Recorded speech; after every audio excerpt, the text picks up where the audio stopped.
پیدائش کی کتاب اور اس کے پہلے باب، اس کے 50 باب ہیں پیدائش کی کتاب کے، اور اس کے 50 ابواب میں سے جو پہلے 11 باب ہیں، اس کی تقسیم مین ڈویژن اس کی اس طرح سے بنتی ہے کہ اس کے پہلے باب سے 11ویں باب تک ایک سیکشن ہے، ایک حصہ ہے، اور 12ویں باب سے 50ویں باب تک دوسرا حصہ بنتا ہے۔ پوری دنیا کی تاریخ پہلے 11 ابواب میں ہے، ٹھیک ہے؟ پوری دنیا کی تاریخ آپ کو پہلے باب سے لے کر 11ویں باب تک ملے گی، اور پھر اس کے بعد 12ویں باب سے لے کر 50ویں باب تک ایک شخص کو خدا نے کس طرح سے لیا۔ اس کا نام ابراہم تھا اور وہ چائلڈ لیس تھا، اس کا کوئی بچہ نہیں تھا، کوئی اولاد نہیں تھی۔ ایک بے اولاد شخص کو خدا نے کس طرح سے لیا، اور پھر اس کے بعد اس کے خاندان کو خدا نے کس طرح سے لیا، اور کس طرح سے خدا نے نجات کی کہانی کا آغاز کیا۔ 12ویں باب سے 50ویں باب تک آپ کو یہ نظر آتا ہے۔ پہلے باب سے لے کر 11ویں باب تک جو ہم نے ذکر کیا ہے کہ یہ پوری دنیا کی تاریخ کو 11 ابواب میں سمو دیا گیا ہے، سمرائز کر دیا گیا ہے، بیان کر دیا گیا ہے۔ اگر آپ ان ابواب کو دیکھیں تو آپ کو یہ محسوس ہوتا ہے کہ خدا بھلائی اور برائی کے بارے میں انسان کو بتاتا ہے۔ پہلے خدا برائی اور بھلائی کے بارے میں انسان کو تعلیم دیتا ہے،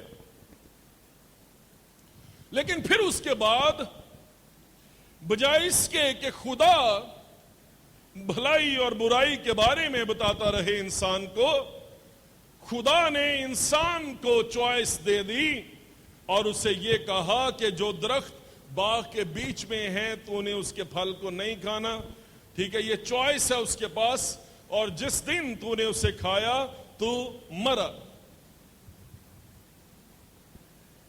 اب خدا نے چناؤ دے دیا ہے کہ وہ چن سکیں، وہ فیصلہ کر سکیں، کیونکہ خدا نے روبوٹ جو ہے وہ نہیں بنائے، اور ریموٹ کنٹرول سے چلنے والی کوئی چیز خدا نے نہیں بنائی، بلکہ خدا نے جو ہے انسان کو بنایا ہے جو اس کی صورت اور اس کی شبیہ پر ہے۔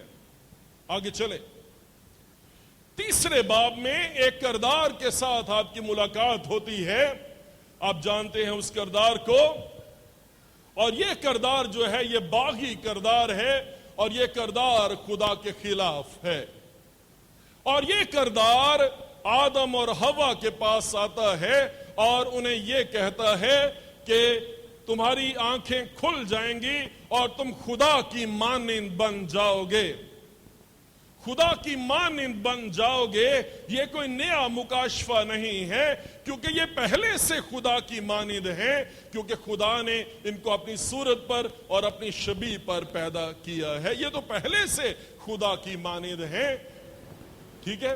یہ کوئی نئی بات یہ بتا نہیں رہا ان کو۔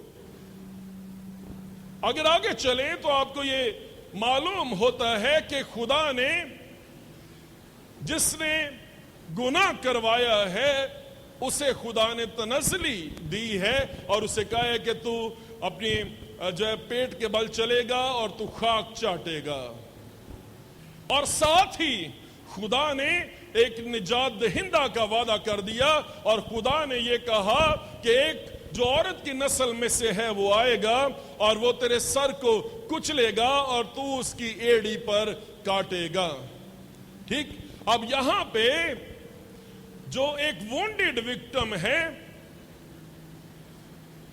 جو ایک زخمی نجات دہندہ ہے، سمجھیں اس بات کو، ایک وونڈڈ نجات دہندہ، اس کا بیان پیدائش کی کتاب میں ہی کر دیا گیا، اور یہ جو زخمی نجات دہندہ ہے اس کے بارے میں یہ لکھا ہے کہ وہ تیرے سر کو کچلے گا اور تو اس کی ایڑی پر کاٹے گا۔ جب ایڑی پر کاٹے گا تو وہ زخمی نجات دہندہ ہے، ٹھیک ہے, اور وہ تیرے سر کو کچلے گا. وہ بنی نو انسان کی نجات کا بندوبست کرے گا, اور وہ باغی کو, وہ جو خدا سے ریبیلیس ہے شخصیت ہے, وہ اسے کچلے گا.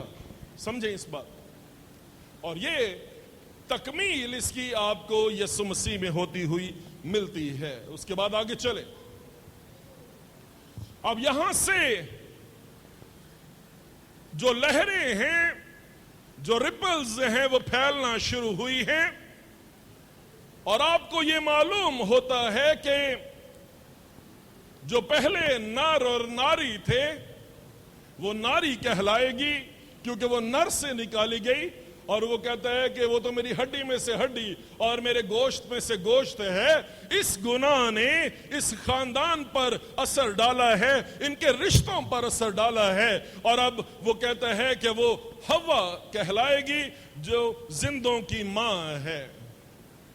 ٹھیک, اب وہ میری ہڈی میں سے ہڈی اور میرے گوشت میں سے گوشت نہیں ہے, بلکہ وہ زندوں کی ماں ہے, وہ حوا کہلائے گی. سمجھیں اس بات کو. رشتوں میں دراڑ آ گئی ہے, رشتوں میں دراڑ آ گئی ہے, اور یہ رشتوں میں دراڑ نہ صرف اس خاندان میں آئی ہے, بلکہ یہ رشتوں میں دراڑ جو ہے یہ خدا اور انسان کے درمیان میں بھی آ گئی ہے. اور وہ انسان کو پکارتا ہے اور وہ اسے کہتا ہے کہ میں نے تیری آواز سنی اور میں ڈرا اور میں نے اپنے آپ کو چھپایا کیونکہ میں ننگا تھا. سمجھے, یہ دراڑ پڑ گئی ہے خدا اور انسان کے بیچ میں, اور انسان اور انسانوں کے بیچ میں. اب میں نے کہا ہے کہ یہ بالکل ایسے ہی ہے جیسے آپ ٹھہرے ہوئے پانی میں پتھر پھینکتے ہیں تو جو ریپلز ہیں وہ پھیلنا شروع ہوتی ہیں, لہریں جو ہیں وہ پھیلنا شروع ہوتی ہیں. اب جو رشتوں میں دراڑ ہے وہ آپ کو جو ہے واضح ہوتی, بڑی ہوتی ہوئی نظر آتی ہے. اور ایک بڑا بھائی تھا, اس کا ایک چھوٹا بھائی تھا, ایک کا نام قائن تھا جو بڑا تھا, اور اس کا چھوٹا بھائی حابل تھا. اب قربانی کی وجہ سے, قربانی کے ایشو پر ان میں ڈس ایگریمنٹ ہوا ہے, اور جو ایک ہے مقبول ٹھہرا, دوسرا مقبول نہیں ٹھہرا, اور جو بڑا ہے اس نے چھوٹے کو مار ڈالا ہے. ابھی تک آپ کو خاندان کا سربراہ خدا نظر آتا ہے, کیونکہ آدم نے نہیں بلکہ خدا خود قائن سے پوچھتا ہے تیرا بھائی حابل کہاں ہے.